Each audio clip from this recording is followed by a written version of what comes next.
السلام علیکم ناظرین، احمان نیوز میں ایک بار پھر آپ کو خوش آمدید کہتے چلیں۔ میں ہوں محمد ابرار۔ سب سے پہلے نیوز ہیڈ لائنز۔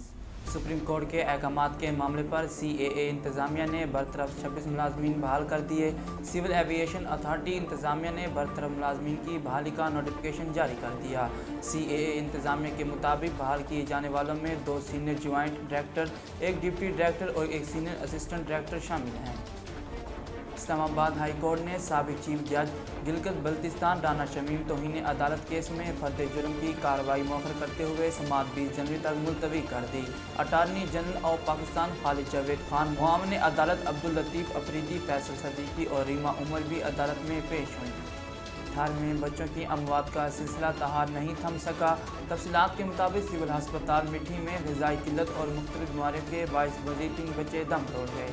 کراچی میں موسم کی خرابی کے باعث قومی ایئر لائن کا فلائٹ شیڈول متاثر ہو گیا۔ PIA کے ترجمان کا کہنا ہے کہ لاہور میں اچانک موسم کے شدید سلسلے کے باعث پروازیں اسلام آباد اتار لی گئی۔ ترجمان PIA نے بتایا کہ کراچی سے لاہور کی پروازوں کے 302، ابوظہبی کی لاہور کی پروازیں کے PK 264 اور جدہ سے لاہور PK 9760 اسلام آباد ایئرپورٹ اتار دی گئی۔ ایشز سیریز کے چوتھے ٹیسٹ میچ کے دوران ایک دلچسپ واقعہ پیش آیا۔ حال ہی میں ہونے والے چوتھے ٹیسٹ میچ کے دوسرے روز انگلش ٹیم کے بلے باز بین سٹوکس کریز پر موجود تھے۔ انہوں نے کرس گرین کی بال کا سامنا کیا اور بولڈ ہو گئے۔ بال وکٹوں پر لگنے کے باوجود بین سٹوکس ناٹ آؤٹ رہے۔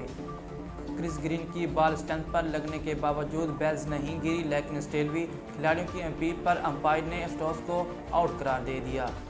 محکمہ صحت سندھ نے انوکھا فیصلہ کرتے ہوئے شہر کے کرونا ویکسینیشن سینٹرز کے اوقات کار کم کر دیے۔ ذرائع محکمہ صحت کے مطابق تمام میگا سینٹر صبح 8 سے رات 8 بجے تک سروس فراہم کر رہے ہیں، جبکہ ویکسینیشن کے آغاز پر میگا سینٹر 24 گھنٹے کھلے رکھنے کا فیصلہ کیا گیا تھا۔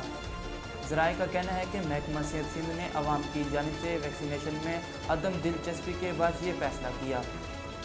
ناظرین، اب تک کے لیے اتنا ہی۔ مزید خبروں اور تفصیلات کے لیے دیکھتے رہیے احمان نیوز۔